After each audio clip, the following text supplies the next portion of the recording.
Welcome into the latest edition of Extra Time. Thank you very much for your questions. Ali and Stevie with us here in the studio. Jules joins us as well after his American adventures. Oh. He's back at home. Lots of questions about that a little later on, Jules. First, next season looks exciting in the Premier League. Okay. Who will be the first coach fired for Pochettino? Newcastle or Manchester United, Jules? That's a really good question. I mean, already we're looking, it's quite brutal to be fair. Again, we go back to Ten Hag and United. What's the point if you hire him and then after 6 months, because you may be 6 or 7 in the table, I don't know, and the football is not really what you thought it would be then, to sack him? There's no point. We said it is sometimes, there's a big overhaul to do with the squads, and even more with the style of play and the football that have been played, and even with the mindset, I think, of a lot of that dressing room. So you need some time. For Eddie Howe and Newcastle, however, is slightly different, isn't it? Because you know that they're going to go for, well, ideally for big names in players or managers. He's done an amazing job so far, clearly, and there's no reason why he would not keep doing that and improving the team and the performances.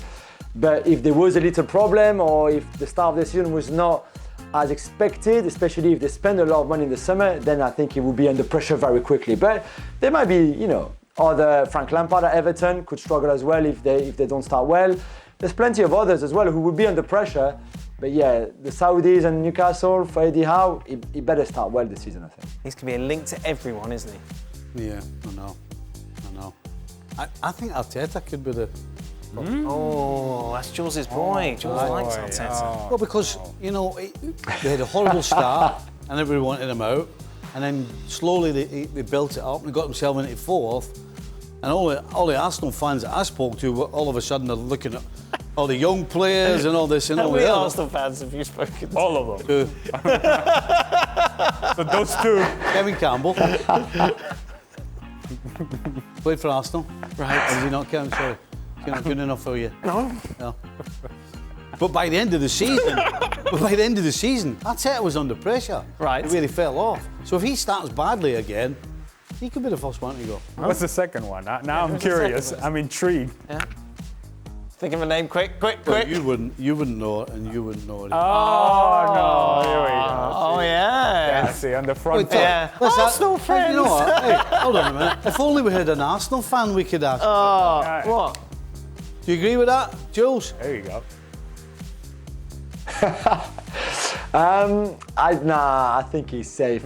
Even if they start slowly, Jules I isn't one of your think friends. they really trust him at the club. Let's be fair. How so- many teams does he support? No, I am. of course. Arsenal, PSG, Right, that's two. Oh my God. Chelsea. Here we go again. I've got different allegiances,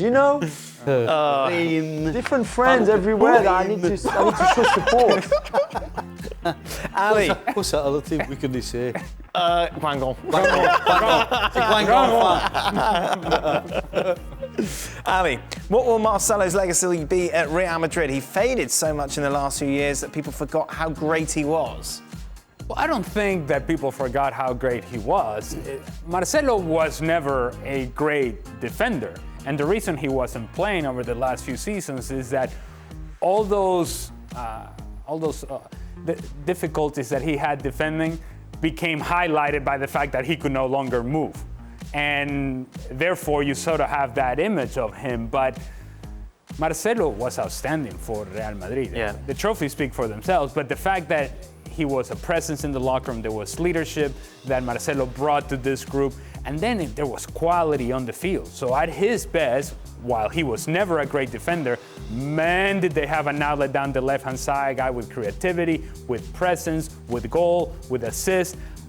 When you have that, and you have that sorted out if you're Real Madrid, you know full well, look, we swing the ball out to the left-hand side, and this guy's going to resolve an issue for us. And he did that for as long as he did for Real Madrid. He has been outstanding. Whose midfield is set up best for the future, Jules? Real Madrid with Camavinga and Tchouameni, or Barcelona with Pedri and Gavi? Wow, that's a really tough one to answer. I mean, right now it has to be Barcelona simply because we haven't seen Tchouameni in La Liga yet. You don't know if he will need a bit of time to adapt, what kind of level he will reach. He's still very young as well. the two freaks that Barcelona have right now, and we saw Gavi again shining so much with Spain. He's probably the only one to have played at his level in these 4 National League matches.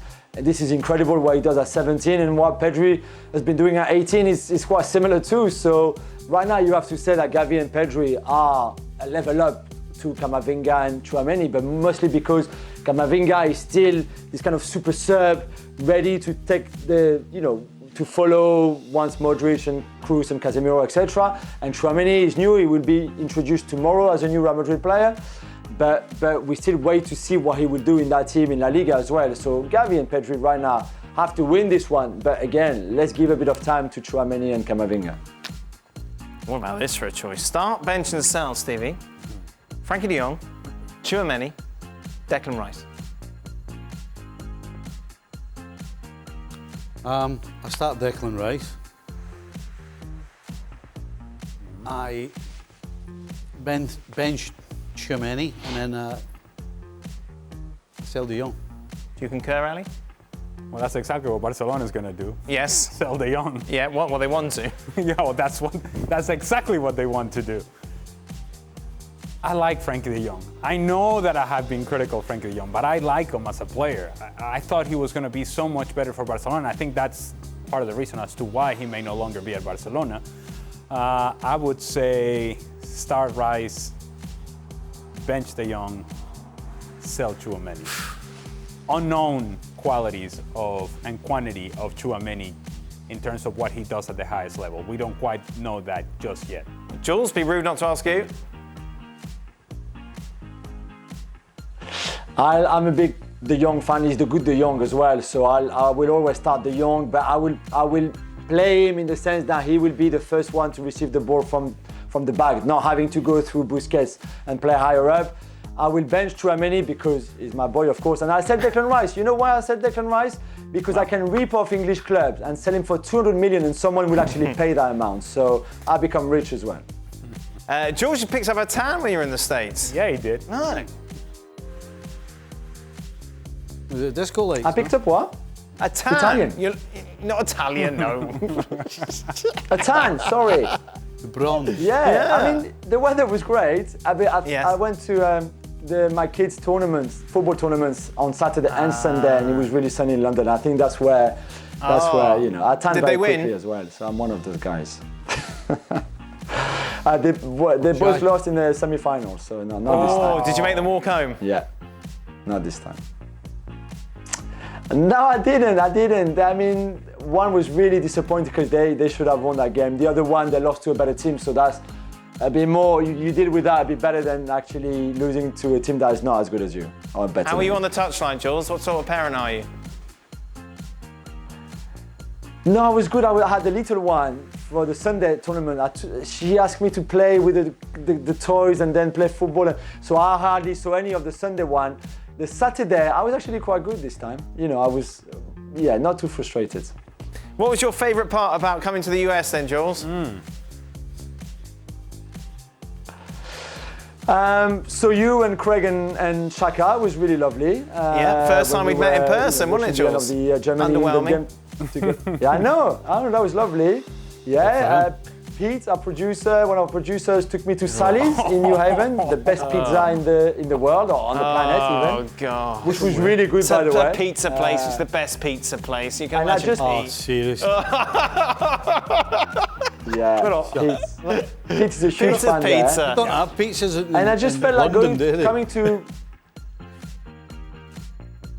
No, but they were really good. I have to say, the pizza were really good. And then coming to the campus, it was my first time in Bristol, and the campus is huge, and it's really impressive, I think, to walk in and. All right, Jules, you got a contract. You don't need to. be part it's of fine. Yes, well done. Yes, No, it's true. It's true. I'm saying well done. Oh, it was great to meet the boss. He was lovely. I got a So question. nice to me. Yes. Did he go eat the pizza with Pete? Did Pete go with you and eat the pizza?